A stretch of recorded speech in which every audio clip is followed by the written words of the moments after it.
the thing that took my dog without a sound. They say the woods don't make a sound when something really dangerous moves through them. I didn't believe that until the leash went slack in my hand and my dog was just gone. I walk my dog early. Always have. There's something peaceful about those moments, just before dawn, when the world is quiet and the air feels fresh, like it hasn't been touched by the day yet. I live in rural Washington, where the tree lines are thick and the trails cut deep into the woods. There's one loop behind my property. I've walked with my dog, Charlie, for years. He's a big golden retriever, gentle, loyal, and always a few steps ahead of me on the path. Nose in the dirt, tail wagging. That morning, something felt off. It was cold, colder than usual. Not the kind of cold you feel on your skin, but one that settles in your chest, like a warning. I ignored it, pulled my jacket tighter, adjusted the leash in my hand, and followed Charlie down the trail like we always did. About 10 minutes in, I noticed how quiet it was. No birds chirped, no crunching underbrush. Even Charlie had stopped sniffing around. He was walking stiffly now, ears perked forward, like he heard something I couldn't. I called his name, softly. He didn't respond, just kept walking. That's when I heard it. Snap. The leash went limp. I spun around, expecting to see Charlie tugging on something or chasing a squirrel, but there was nothing. No rustling, no barking, no blur of fur disappearing into the woods. Just an empty trail. The leash trailed off the path and vanished between two trees, pulled taut like something had yanked him off the earth. I called again, louder. Charlie. Nothing. I crouched and listened. Not a sound, no wind, no animals, no distant hum of cars, just that stillness. I swear the air was holding its breath. I stepped off the trail, heart racing, moving toward where the leash had snapped tight. I thought I might find his collar caught on a branch, or worse, his body. But all I found was the broken end of the leash lying limp at the base of a tree. There were no prints, no disturbed earth, just trees. That's when I saw it. Behind one of the trunks, maybe 30 feet out, something moved. Just enough to catch my eye. A flicker, like a shape-shifting just beyond sight. I blinked. It was gone. I told myself it was a deer or a shadow, but I couldn't stop looking at that one tree. It wasn't especially large, nothing big enough to fully conceal a person, but something had been behind it. Then I realized it still was. Not in the way you see a thing, in the way your brain refuses to register what it's seeing, because it doesn't make sense. I couldn't see it, but I could see where it should be. Like the light was bending wrong around that one space behind the tree. I backed up slowly, still calling Charlie's name. My voice cracked, my hands were shaking. Then it moved again. Fast. Too fast. Like it knew I saw it and wanted me to understand how wrong that was. A blur, a flicker, a tall thing that didn't step out, but shifted behind the next tree, and the next, closer each time. I turned and ran. I don't remember much about the sprint back to the house, just a feeling that something was right behind me, just out of reach, but not making a single sound. I burst through my back door and slammed it shut, shaking and breathless. Charlie never came back. No neighbors saw him, no tracks, no body, no barking in the distance. I reported him missing, but when the officer asked if there was an animal attack, I hesitated. I told him I didn't know. I lied. Something took him. Something that knew how to move without sound. Something that watches from behind the trees. Something that waits. Sometimes I walk the trail again. I don't know why. Maybe part of me thinks Charlie's still out there. Maybe part of me is hoping I'll see it again and understand what I saw. But every time I go back, there's that same silence, that same heavy cold, and that same feeling, like something is hiding just behind a tree, waiting.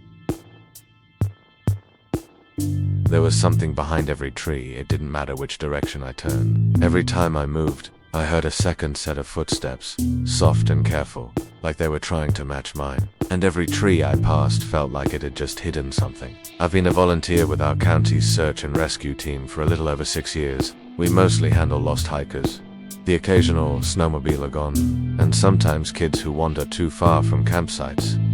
I've seen people scared, cold, confused, but alive. This time was different. It was mid-autumn, one of those crisp evenings where the air feels thin and brittle.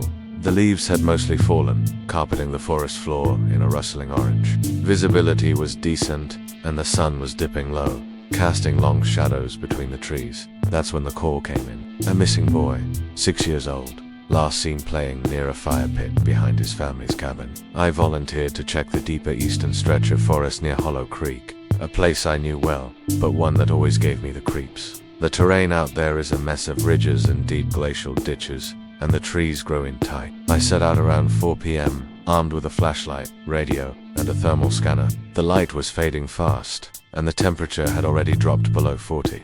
I kept my voice loud, calling the boy's name in intervals, waiting, listening. Nothing at first. Then, maybe 20 minutes in, I heard a child's voice, faint, off to my right, deeper into the woods. "Help, please." It was just above a whisper, as if someone was trying not to be heard by someone else. I stopped, listened. "I'm here to help. Can you hear me?" No reply. Just the sound of leaves crunching far off. Slow, measured footsteps. I moved toward the voice, shining my flashlight between the trees. Every time I thought I saw movement, it was gone. Just branches swaying, or the play of shadow and dying light. Then I heard it again, closer now. "Help me." The voice was flat. No urgency, just a soft statement, like it had been repeated 1,000 times. I picked up my pace. The forest seemed to close in tighter the deeper I went. Trees clustered like they were leaning together to whisper. That's when I started noticing the footsteps. Not mine, not echoes. Whenever I moved, something else moved too, just out of sync. When I paused, it paused. When I stepped, it stepped. I spun around twice, flashlight swinging wildly, but there was never anything there, just trees. And I started to feel it, like I was being watched from behind every one of them. I keyed my radio, Unit 4 to base. I've got a possible auditory on the child. No visual yet. Moving east by northeast from grid marker 12. No response. Just static. Base, do you copy? Silencer? I kept walking. The voice returned again. Only now, it wasn't in one direction. It came from the left, then the right, then directly behind me. All the same tone, all the same words. "Help me." And now, I could hear breathing, shallow and hoarse, coming from behind the nearest tree. I slowly stepped forward, raised my flashlight, and there was nothing, just bark and blackness. That's when I saw the hand. It was small, child-sized, wrapping slowly around the trunk of a tree maybe 10 feet ahead. Pale, dirty, with fingers just a bit too long. It disappeared as soon as my light hit it. I ran forward, rounded the tree end. There was nothing, no tracks, no child. Just more trees, more shadows, more wrongness. I turned to head back, finally shaken enough to call it off, and froze. Every tree behind me had something just out of view. Shapes moving as I turned, a sense of breath against the back of my neck. I was surrounded. Whatever was out there, it wasn't alone. "Help me." The voice was now coming from above. I looked up into the branches. Nothing, just black limbs reaching into the darkening sky. That's when the trees started to move. Not the branches in the wind, but the trunks, subtle, as if shifting an inch at a time. My light flickered. My radio crackled. A voice came through the static.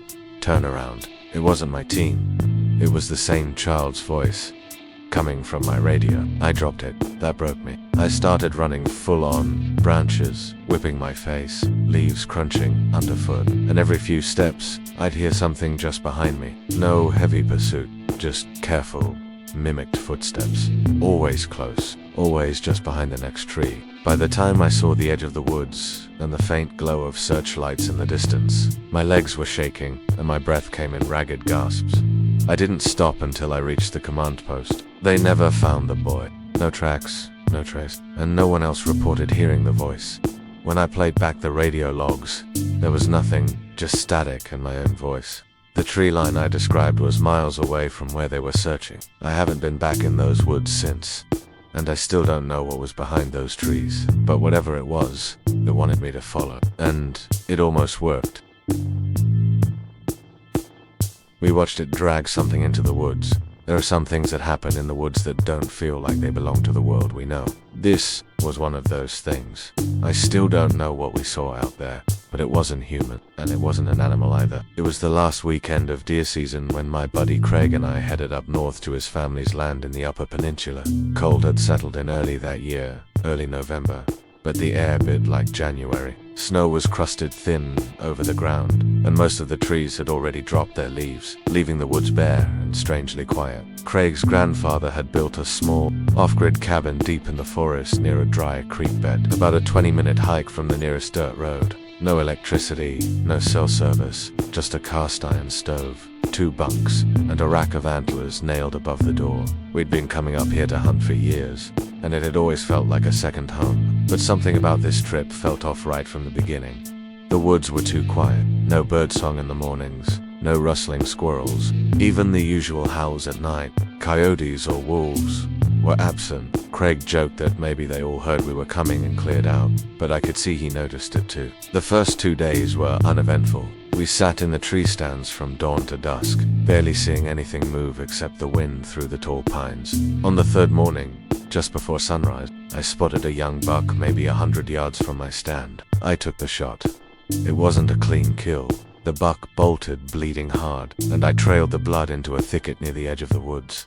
That's where things turned. The blood trail ended abruptly in a small clearing. There were no drag marks, no signs the deer had collapsed or limped off. Just a few splashes of blood in the snow, and then nothing. Like it had been lifted up and vanished. I called Craig on the walkie, but all I got was static. By the time I made it back to the cabin, the sun was already low. Craig hadn't seen the buck.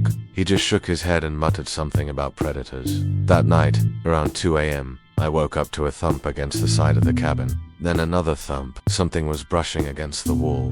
Slowly, deliberately. Craig was already awake, eyes wide in the dim light of the lantern. "You hear that?" I nodded. We both sat still, not moving, barely breathing. Then came the sound of sniffing, just under the windowsill. Slow, wet, and heavy, like a dog trying to find a scent. Craig reached quietly for the rifle beside his bunk. But just as his hand touched the stock, everything went still. Dead silent again. The sniffing stopped. We waited another 10 minutes before daring to look outside, but whatever it was gone. In the morning, we found massive prints circling the cabin. Not deer, not wolf, way too big. 5 toes, but elongated, almost wrong, like something trying to imitate a human foot but getting it slightly off. That was the day we saw it. We'd set up in our usual spots again, more on edge now. Around mid-morning, I heard a gunshot from Craig's direction, followed by a short burst on the walkie. I told him I'd meet him there in a bit to help dress it. When I arrived 20 minutes later, I found Craig crouched beside a decent-sized buck, looking uneasy. The deer had a clean shot through the neck, but its body was twisted, like it had been dropped from a height. Then Craig raised a finger to his lips and pointed toward the tree line, maybe 30 yards away.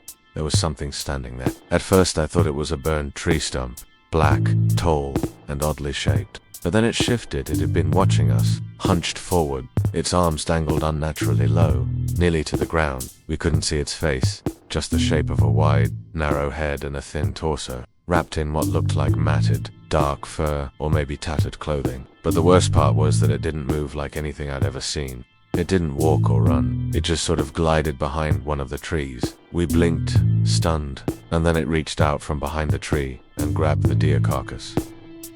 It didn't struggle. It didn't growl. It just dragged the 200-pound buck backward, slowly, silently, into the woods. The thing should have been far too thin to move something that heavier, and the tree it disappeared behind was too thin. There was no way it could have hidden behind it. But when we ran forward, guns raised, the thing and the deer were both gone. No blood trail, no drag marks, no track, just empty snow and a faint smell, like wet mulch and copper.